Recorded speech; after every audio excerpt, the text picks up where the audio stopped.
The Los Angeles Dodgers are World Series champions. I'm going to be honest, it's pretty much taken until now to come down from the high and realize that there's another season happening relatively soon, and it's one that the Dodgers are probably looking to win as well. Almost every core member of the 2020 Dodgers is staying with the team, with one very notable exception, being third baseman Justin Turner, who's been a fixture in the middle of the Dodgers order for the past 6 years, and was widely regarded as a leader and face of the Dodgers franchise during the current era. Turner's departure leaves a pretty big hole at third for the Dodgers, at least as big as a hole for them can be with the embarrassment of position players at their disposal. LA has a lot of internal options to play third next season, but they're kind of boring, so first let's talk about some outside hires, what they might cost, and the odds the Dodgers can actually land them. The big one swirling around a lot recently is a trade for the Cubs' Kris Bryant, who had a down 2020 but's pretty consistently been an all-star level player for the past 5 seasons before that, including an MVP in 2016. Bryant at his peak from 2015 to 2017 was one of the 10 best players in the majors. He was good for 6+ WAR with a 900 OPS and 30 home runs and good defense at third. Tack on some positional flexibility with the ability to play the outfield and you have a perennial MVP candidate. Bryant, however, was far from his peak in 2020. He turned in just a 76 WRC plus in 34 games, albeit with above average defense in a small sample size. In the past few seasons overall, though, Bryant's biggest issue has been staying on the field. He suffered various sprains and injuries to his shoulder, oblique, back, elbow, wrist, finger, and probably some other shit which may be connected to his declining defense. Bryant's defense was a big selling point in his first 3 seasons, but it's been a pretty big liability in his last 3. Bryant's still expected to be very solid at the plate in 2021, with Zips projecting him for an 875 OPS and 3.9 WAR, which is 7th for third baseman in the majors. There's a lot of reasons that Bryant is an extremely attractive trade asset, especially for a wealthy team like the Dodgers that have comparatively few luxury tax concerns. Bryant only has 1 year before he hits free agency, and in that year he's owed $18.6 million, meaning his value on the trade market is quite low relative to his potential production. Most owners won't just add $18.6 million to their payroll for a player they likely won't still have 1 season down the line. While his 1 year of control makes Bryant less valuable, it also makes him a lower risk. If he turns in a full season similar to his 2020, unlikely as it may be, the Dodgers are one of the few teams that have the money and depth to just take the 1 year financial loss and stop playing him and let him walk into free agency. The Cubs have pretty clearly signaled that they're building for the future by trading away Yu Darvish and shopping around catcher Wilson Contreras as well. They also seem to want to give the appearance they'll be competing in the weak NL Central, meaning in a trade they want a mix of immediate impact and long-term prospects. This doesn't give them much leverage in a Bryant trade, so I think the return for him would probably be less than fans expect based on his pedigree. Similar to the Darvish deal, the Cubs would probably want a player that immediately slots in at third, along with a lottery prospect or 2. An option for the Dodgers to trade away would be infielder Edwin Rios. As of right now, Rios is the expected starting third baseman in LA, but I'd expect that to change by opening day. I'll talk more about Rios later in the video, so I don't want to get too into him, but he carries value as an around league average player with 5 years of team control. Along with Rios, I think we could see some mid-level pitching prospects being traded to the Cubs, with a mix of long-term lottery prospects and borderline 2020 big leaguers. A good trade option would be 20th ranked prospect Nick Robertson, who could be a starter long-term but can contribute to the Cubs as a reliever now, and can maybe be paired with 24th ranked prospect Jimmy Lewis, who's a starter with high hopes but a 2024 ETA. The Cubs could also be looking for a more high-end prospect, as opposed to a few mid-tier prospects.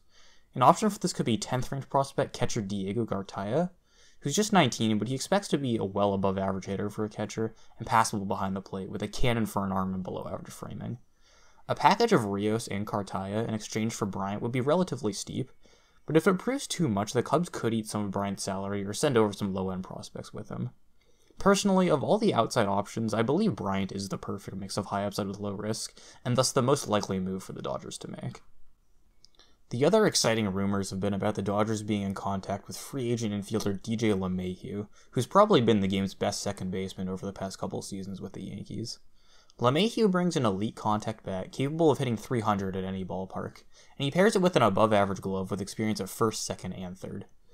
LeMahieu was a good, above-average player in 7 seasons with the Rockies, but he turned on another gear when he signed a 2-year deal in New York.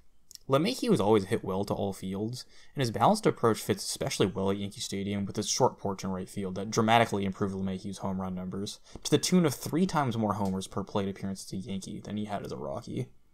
It's up for debate how much of his career success has been due to park factors. There's no doubt LeMahieu is a naturally gifted contact hitter with power that can play in most parks in baseball. The issue the Dodgers may have with signing LeMahieu is a longer-term commitment, which would likely be needed to differentiate their offer from other teams in free agency. Despite LeMahieu going into his age 32 season, his new contract will definitely beat his 2-year $24 million deal with the Yankees in length and AAV.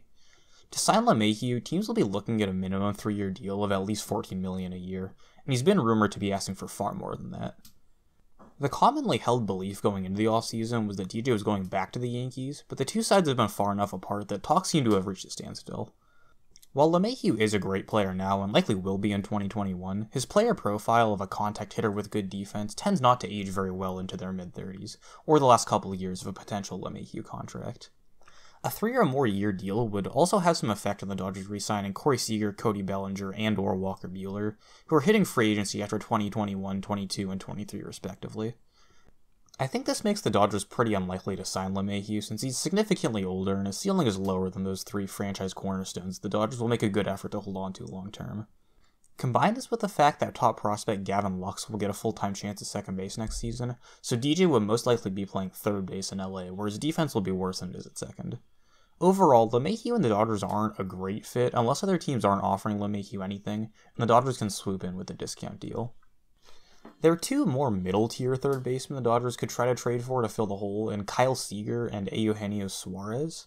Suarez doesn't field much, but in 2019 he turned in a .930 OPS and 49 homers for Cincinnati, which is obviously huge production. The big hang-up with his trade value is Suarez signed a 6-year, $66 million extension that carries his guaranteed money through 2024. Suarez is a good, even all-star level player now, but in 4 years when he'll be 32 and maybe not even a third baseman anymore, a trade could be looked at with dubious hindsight. For the same reasons I don't think the Dodgers will sign LeMahieu, I don't think they'll trade for Suarez either, unless the Reds eat some of his contract, which would require pretty significant prospect capital. Kyle Seeger, on the other hand, has only 1 more year until free agency, and he's owed $18 million by the Mariners. This makes Seeger's situation very similar to Bryant's, except Seeger's older and a worse hitter, and the Mariners likely won't be competitive until 2022, so the Dodgers could acquire him for far cheaper. 1 year of Seeger would probably only be worth a couple mid-level prospects that could be upgraded if the Mariners eat some of Seeger's salary. Seeger's pretty unexciting and would be hitting near the bottom of the Dodgers' order, but he's consistently been an above-average hitter every year of his career except 2018. While he isn't an elite defender anymore, he could still be about league average with the glove as well. Due to LA's positional depth with players like Chris Taylor and Edwin Rios, he can also be platooned against left-handed pitching, raising his value to the Dodgers specifically.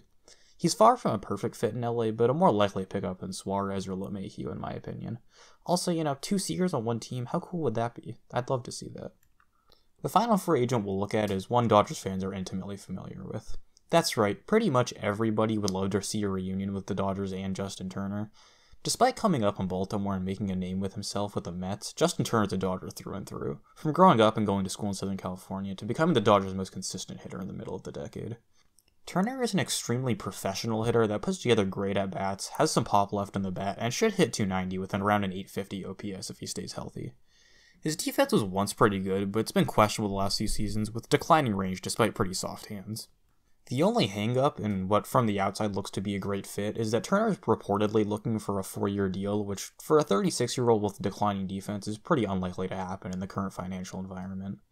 If the Dodgers can talk Turner down to maybe a 2-year deal with a mutual or vesting option for a 3rd year, then I can see a reunion being the best option for both sides. In this scenario, he'd probably be signed for around $15 million a year, which is pretty high, but probably necessary for a player of Turner's pedigree. They'd also be able to play him at 3rd in 2021, and with a universal DH possible after 2021 with the new collective bargaining agreement, he could be transitioned to designated hitter if his defense continues to decline. As a Dodger fan, I think this is probably the best possible situation, since for the right price, the risk is lower than LeMahieu or Suarez, but there's still significant upside, and he's a fan favorite. There is one more, very boring but very possible option, which is that the Dodgers just do nothing.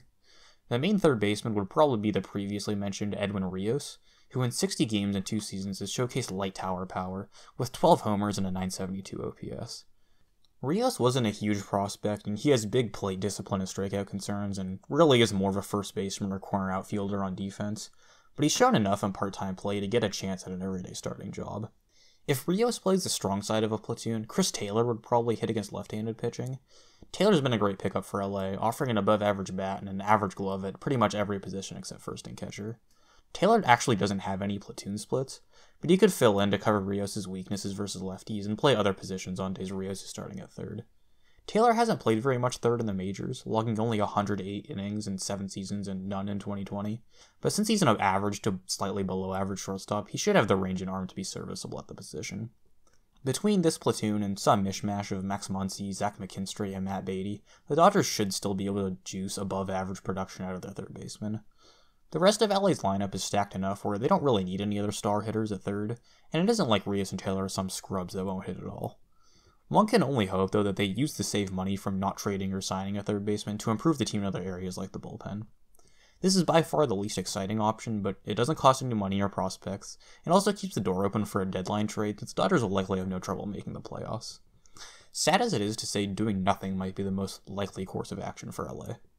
With that being said, though, the Padres have made enough moves where the Dodgers should be worried about winning the division and avoiding a one-game wildcard playoff, so there is some merit to making moves at the start of the season as opposed to deadline trades.